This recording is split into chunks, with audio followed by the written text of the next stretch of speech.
Hello guys, welcome back to my channel quick recipes with Mamoni and blog. তো আজকে আবারও একটা দুর্দান্ত স্বাদের রেসিপি নিয়ে চলে এসেছি আর আমার চ্যানেলে একদম নতুন একটা রেসিপি। তো আবারও একটা নতুন ভিডিওর সঙ্গে তোমাদেরকে জানাই আরও একবার ওয়েলকাম আর আমার তরফ থেকে অনেক অনেক ভালোবাসা। তো আজকে তোমাদের সঙ্গে শেয়ার করব একদম দোকানের মতো পারফেক্ট দই বড়ার রেসিপি।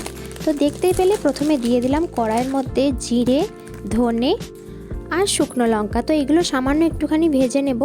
তো তারপর এগুলোকে গরমে গরমে এগুলোকে গুঁড়ো করে নিতে হবে। আর এদিকে দই বড়ার জন্য লাগবে কলাইয়ের ডাল। তো তোমরা অবশ্যই এটা পরিমাণ মতো নেবে। আর কলাইয়ের ডালটা আমি সারা রাত ভিজিয়ে রেখেছিলাম। তো তারপর এটাকে মিক্সিতে পেস্ট করে নিতে হবে। পেস্ট করে নেওয়ার পর একটা বাটির মধ্যে ঢেলে এটাকে খুব ভালো করে ফেটিয়ে নিতে হবে। তো ফেটানোটা কিন্তু মাস্ট।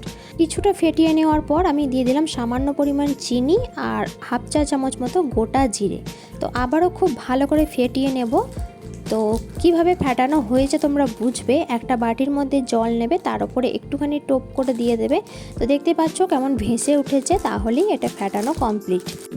আর এদিকে দেখো আমি তেল গরম করতে দিয়ে দিয়েছি, কিন্তু তেলটা খুব একটা গরম হবে না, তোমরা দেখে বুঝতেই পারছো। তেলটাকে হালকা গরম করে নিয়ে এবার বড়াগুলো দিয়ে দেব, বেশ বড় সাইজ করে, বেশ বড় বড় হলে দেখতেও ভালো লাগে। তো চলো এবার সব বড়াগুলো ভেজে নিই, তারপর তোমাদের সঙ্গে ফিরে আসছি। আর দোকানের মতো পারফেক্ট দই বড়ার রেসিপি দেখতে গেলে আমি একদম খুব সুন্দরভাবে ভিডিওটা দিয়েছি তোমাদের জন্য, যাতে তোমরা বাড়িতেও বানাতে পারো এবং নিজেরা এনজয় করতে পারো পরিবারের সঙ্গে। তো কোনো ভিডিওর একটুখানিও মিস করো না, স্কিপ না করে শেষ পর্যন্ত ভিডিওটা দেখো। আর অবশ্যই ভালো লাগলে একটা লাইক করো, কমেন্টে জানিও রেসিপিটা তোমাদের কেমন লেগেছে। আর চ্যানেলে যদি নতুন বন্ধু হয়ে থাকো তো অবশ্যই বলবো ভিজিট করে এসো আমার চ্যানেলটা। যদি ভিডিও ভালো লেগে থাকে চ্যানেলটা সাবস্ক্রাইব করে নেওয়ার অনুরোধ রইল। আর যারা আমার পরিবারের সদস্য আছো, যদি আমাকে ভালোবাসো, তো তাদের কাছেও একটাই অনুরোধ, তো অবশ্যই কমেন্টে জানিও ভিডিওটা কেমন লেগেছে। আর নেক্সট ভিডিও তোমরা কি দেখতে চাও সেটাও কিন্তু অবশ্যই কমেন্টে জানাবে। তো দেখো তোমাদের সঙ্গে গল্প করতে করতে বড়াগুলো সবগুলো ভাজা হয়ে গেছে। তো এবার একটা মশলা বানাতে হবে আমাকে। তার জন্য কড়াইয়ের মধ্যে দিয়ে দিলাম একদম গ্রেট করে নেওয়া একটুখানি আদা, দিয়ে দিলাম 6 থেকে 8টা কারি পাতা, আর একদম সামান্য দিয়ে দিলাম একটুখানি জিরে, গোটা মৌরি আর একটু মেথি, দিয়ে দেবো হাফ চা চামচ কালো সর্ষে। তো সবগুলোকে একটুখানি নাড়াচাড়া করে নিয়ে এটাকে নামিয়ে রাখবো। তো এবার একটা পাত্রের মধ্যে আমি বেশ খানিকটা জল নিয়ে নিয়েছি। জলের মধ্যে দিয়ে দিলাম সামান্য পরিমাণ লবণ, আর দিয়ে দেবো হাফ চা চামচ মতো বিট লবণ। তো এবার আমি দই বড়ার জন্য যে বড়াগুলো ভেজেছি সেই বড়াগুলো এর মধ্যে দিয়ে দেব।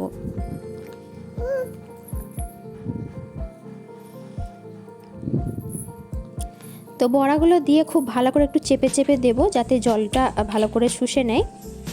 তো দই বড়ার জন্য আমি এখানে বানাবো একটা ধনেপাতার চাটনি, যার জন্য নিয়েছি আমি কয়েক আঁটি ধনেপাতা, নিয়েছি বিট লবণ, সাদা লবণ, 4 কোয়া রসুন, অল্প পরিমাণ আদা, আর নিয়েছি 2 থেকে 3টে কাঁচা লঙ্কা। ঝালটা অবশ্যই নিজেদের আন্দাজ মতো দেবে। তো এবার সবগুলোকে একসঙ্গে পেস্ট করে নেব একটা মিক্সির জারের মধ্যে, বা তোমরা শিলনোড়াতেও কিন্তু বেটে নিতে পারো। তো কোনো রকম ঝামেলা ছাড়াই এই চাটনিটা কিন্তু আমরা যে কোনো সময় বাড়িতে বানিয়ে খেতে পারি। আর সব কিছুর সঙ্গেই কিন্তু এই চাটনিটা ভীষণ সুন্দর লাগে। তো এবার যে বড়াগুলো আমি ভিজিয়ে রেখেছিলাম, এটা কিন্তু আধা ঘন্টা মতো ভিজিয়ে রাখবে জলের মধ্যে। তো তারপরে যে কারি পাতা এসবগুলো ভেজে একটা আমি মশলা বানিয়ে নিয়েছিলাম তেলের মধ্যে, সেটা এর মধ্যে দিয়ে দিলাম। তো এটা দেওয়ার পরও আমি কিন্তু 5 মিনিট মতো রেখে দেব।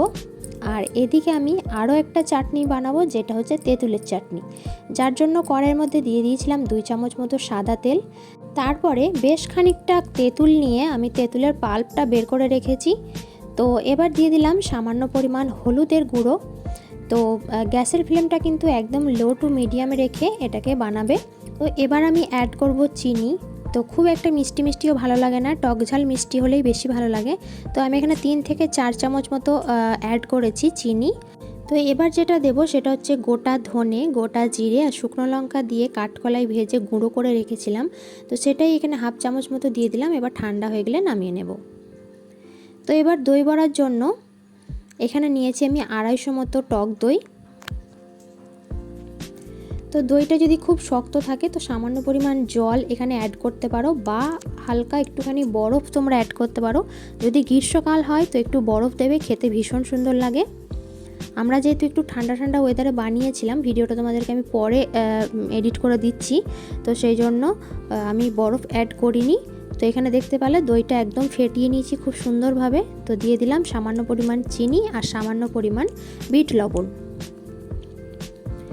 তো এবার বড়াগুলো জল থেকে সুন্দরভাবে একদম জলটাকে ঝরিয়ে নিয়ে টিপে টিপে দইয়ের মধ্যে দিয়ে দিতে হবে।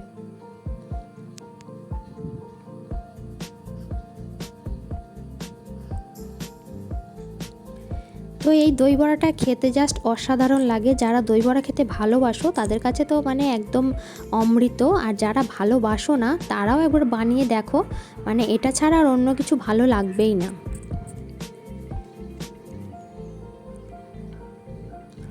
তো এবার দেখো দইটাকে খুব ভালো করে বড়াগুলোর সঙ্গে মাখিয়ে নিতে হবে। আর দইটা খুব ভালো করে মাখিয়ে নেওয়ার পর এটাও কিন্তু মোটামুটি 10 থেকে 15 মিনিট মতো রেখে দেবে। তো আমার হাতে কম সময় ছিল, তাই আমি 5 মিনিট মতো রেখে তারপর সার্ভ করেছি। তো এবার একদম যে দইটা থাকবে, মানে বাটিতে যে দইটা থেকে যাবে বড়াগুলো নেওয়ার পর, তো সেই দইগুলো হালকা করে ওপর থেকে দিয়ে দেবে, দেখতেও ভালো লাগবে আর খেতেও ভীষণ সুন্দর লাগে।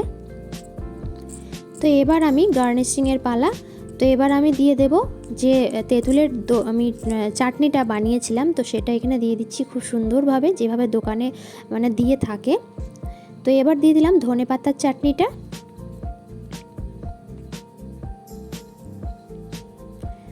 তো এবার আমি দিয়ে দিচ্ছি সেও ভাজা।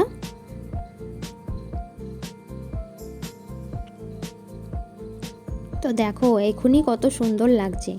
তো এবার আমি ওপর থেকে ছড়িয়ে দেবো যে মশলাটা বানিয়েছিলাম, সেই মশলাটা হালকা করে ওপর থেকে দিয়ে দেবো।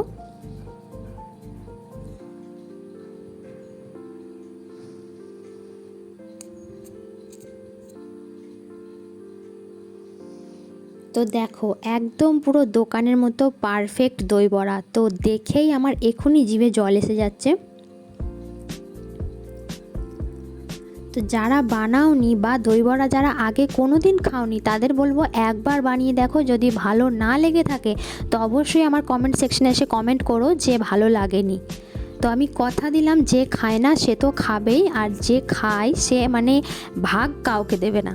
তো চলো বন্ধুরা, ভিডিওটা কেমন লাগলো তোমাদের কাছে আবারও রিকোয়েস্ট, যদি ভালো লেগে থাকে অবশ্যই কমেন্টে জানিও, একটা লাইক করো। চ্যানেলে যদি নতুন বন্ধু হয়ে থাকো তো চ্যানেলটা সাবস্ক্রাইব করে নেওয়ার অনুরোধ রইল। তো নেক্সট ভিডিও নিয়ে খুব তাড়াতাড়ি ফিরে আসবো, ততক্ষণ তোমরা ভালো থেকো, সুস্থ থেকো আর আমার চ্যানেলের সঙ্গে থেকো। তো চলো বন্ধুরা, টাটা।